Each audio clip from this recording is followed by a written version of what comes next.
Just to summarize, we think the economy is shrinking when it's actually growing, that the stock market is down when it's actually up, and that unemployment is at a 50-year high when it's actually near a 50-year low. But we do know that Bennifer's on the rock. A recent poll revealed that nearly 3 in 5 Americans believe the country is in a recession and the economy is shrinking, with the majority blaming the Joe Biden administration. Amidst this, former President of the US Donald Trump is under the fear that his rival Biden is planning to assassinate him. In this video, we take a closer look at these current developments. Fears of a recession in the United States are fading, and the country's finances are surprisingly in good health. But Americans are not buying it. A Harris poll exclusively for The Guardian newspaper published in May 22nd showed that nearly 3 in 5 Americans wrongly believe the US is in a recession and that the economy is shrinking. The majority blamed President Joe Biden for that. The Guardian did like a commissioned Harris poll for Americans and how they feel about the economy. 55% say the economy is shrinking. 56% say the economy is in recession, which, we know on CNBC is not the case. 49% believe the S&P is down for the year, which seems incredible. Biden continues to be met with low approval ratings over his handling of the economy, despite its expansion by 3% last year. Unemployment has also fallen. Economists have described this situation as a vibe session, where there's a big difference between how people feel about the economy and what the numbers say. Some believe it could be because Americans are feeling the impact of high interest rates. Speaking on this situation, the host of The Daily Show, Michael Koher, addressed how pathetic the result of the poll made American society seem. Just to summarize, we think the economy is shrinking when it's actually growing, that the stock market is down when it's actually up, and that unemployment is at a 50-year high when it's actually near a 50-year low. But we do know that Bennifer's on the rocks, so we're not... Michael also mentioned the huge task in front of Biden, as he would need to convince society that the American economy is doing well currently in order to win them over for his presidential ambition. Either way, clearly Joe Biden needs to do a better job of getting word out about the healthy economy. That said, one of Biden's opponents in the coming election, Robert F. Kennedy Jr., is trying to win over retail investors. To show how strong support for them is, on May 21st, Kennedy posted on X that he invested $24,000 in GameStop, a meme stock. U.S. presidential candidate Robert F. Kennedy Jr. is now trying to appeal to amateur traders on Reddit who call themselves apes and intentionally invest in distressed companies like GameStop. The politician going on to say that he personally invested $24,000 in GameStop.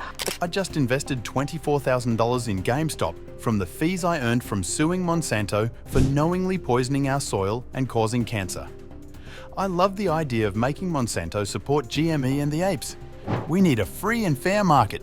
Let's punish predatory short selling to the moon, Kennedy wrote in his X post. The post included a mock-up movie poster of the Planet of the Apes franchise, featuring a picture of Kennedy and the tagline, "Apes Together Strong." Then he tagged several X accounts belonging to popular retail investing influencers, like Roaring Kitty. Judging by his post, it looks as if RFK Jr. is trying to portray himself as a fellow ape to retail investors, notably in so-called meme stocks. He appears to have consciously adopted language popular among retail investor communities on Reddit and X, like ape, to the moon, not leaving, and so on. Meanwhile, Republican presidential candidate and former President of the United States, Donald Trump, isn't in a great state of mind due to the fear of assassination. It all began when he started claiming that the FBI raid on his Mar-a-Lago residence 2 years ago was actually an attempt by Joe Biden to kill him. Trump has falsely claimed that President Biden authorized the FBI to shoot him. Trump is referring to a point of the search warrant that allowed the FBI to use force if necessary, but the FBI attested that it's a standard part of any search conducted. In a fundraising email to supporters, Trump falsely claimed that Biden was locked and loaded, ready to take me out. A recent talking point for former President Donald Trump's campaign to take back the White House is that the Biden administration was, quote, locked and loaded and prepared to take him out. The Biden administration ordered the FBI to search Trump's Mar-a-Lago residence as part of an investigation into how Trump handled presidential documents during his time in office, including secret documents he took with him when he left the White House. Of former President Trump's Mar-a-Lago residence in Florida. With heightened security tonight, you see it right here, flanking the compound. NBC News reporting the search was tied to classified material Trump allegedly took from the White House when he left in 2021. Meanwhile, Trump was at Trump Tower in New York when the search was executed in Florida, whereas his allies are claiming that he was on the premises then. One of these allies is Marjorie Taylor Greene, a Republican congresswoman known for her controversial and often false statements. Greene, together with some of her supporters from the MAGAverse, a group of die-hard supporters of Donald Trump, alleged that Biden was planning to assassinate Trump. According to Taylor, there were whispers within the circle of Biden about the plan to eliminate Trump before he made a political comeback. This was an attempted assassination attempt on Donald John Trump. Why was Merrick Garland prepping for a possible, shootout? Why did agents roll up, guns at the ready? Besides Greene, another individual to make this claim is conservative influencer Benny Johnson, who alleged that Joe Biden authorized the assassination of Donald Trump. This was followed by Fox Business host Maria Bartiromo, who suggested on air that Biden allowed the FBI to kill Donald Trump. Repius Paul Gosar, RRZ, also posted on X that President Joe Biden ordered the hit on Trump at Mar-a-Lago. Fox News alert, a major bombshell in the Trump documents case. The FBI authorized the use of deadly force. The Department of Justice effectively put a shoot-to-kill order on the corrupt raid of Mar-a-Lago. So they were, in essence, prepared to shoot and kill. Trump's fear has intensified recently as a suspicious package, which eventually turned out to be 2 vials of blood, was alleged to be mailed to him on May 22nd. The Republican National Committee headquarters in Washington were locked down as the suspicious package was mailed there. The news at noon starts with breaking news. It's good to be with you. I'm Simone D'Alba. Right now, U.S. Capitol Police are working to figure out who left an unattended package outside of RNC headquarters. That's on the 300 block of 1st Street Southeast. And within the last hour, we've learned that package was addressed to former President Donald Trump, and it contained 2 vials of blood. The package was sent to Trump after his takeover of the leadership of the National Republican Party. It was unclear whether any message accompanied the vials explaining why they were sent. Meanwhile, some individuals have emerged, criticizing Trump and his supporters over the assassination allegations. Republican strategist Karl Rove criticized Greene during an appearance on Fox News America Newsroom. He called Greene a star on Russian TV for her outlandish claim that President Joe Biden had the FBI standing by to assassinate Donald Trump. Rove also asserts that some very passionate people on both sides of the political aisle are using exaggerated and unreasonable language in an effort to promote their presidential candidates. He mentioned actor Robert De Niro as an example, who staged a press conference in support of President Biden outside the courthouse in Manhattan, where Trump is currently on trial. Rove also thinks it would be better for Donald Trump to talk about important issues like immigration and inflation instead of focusing on unrelated topics that only serve to stir up strong emotions in people who already support their chosen candidates.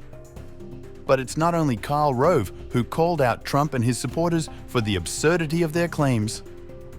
Attorney General Merrick Garland also slammed Trump for the insinuation, pointing out that a similar Justice Department memo on the use of deadly force was also used in the FBI search of Biden's Wilmington, Delaware home in January 2023.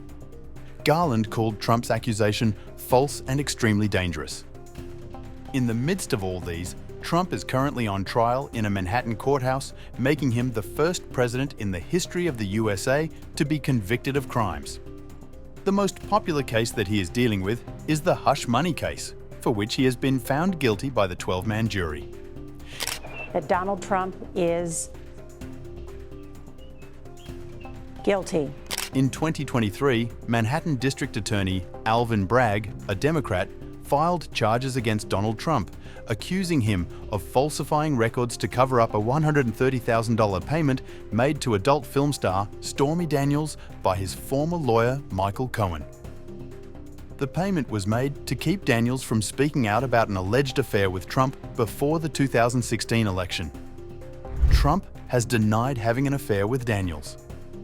During the 7-week trial, the district attorney's office called 20 witnesses to testify about how Donald Trump made a hush money payment to Stormy Daniels as part of a pattern of payoffs to keep negative stories about him out of the public eye before the 2016 election.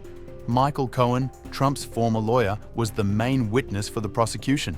He explained how Trump told him to pay Daniels and then approved a plan to repay him in monthly installments of $35,000 in 2017, which included extra money to cover taxes Cohen would owe. Speaking on the jury verdict, Trump asserted his innocence as he left the courtroom. This was a disgrace. This was a rigged trial by a conflicted judge who was corrupt. It's a rigged trial, a disgrace. They wouldn't give us a venue change. We were at 5% or 6% in this district, in this area. This was a rigged, disgraceful trial. It will ultimately be up to voters in November to decide the significance of the 12-man guilty verdict, which, on a legal basis, doesn't prevent Trump from being elected president again. So, what's your take on this video? Let's know in the comment section. Don't forget to subscribe to our channel and hit that notification bell so you can stay up to date on all the latest drama and controversy.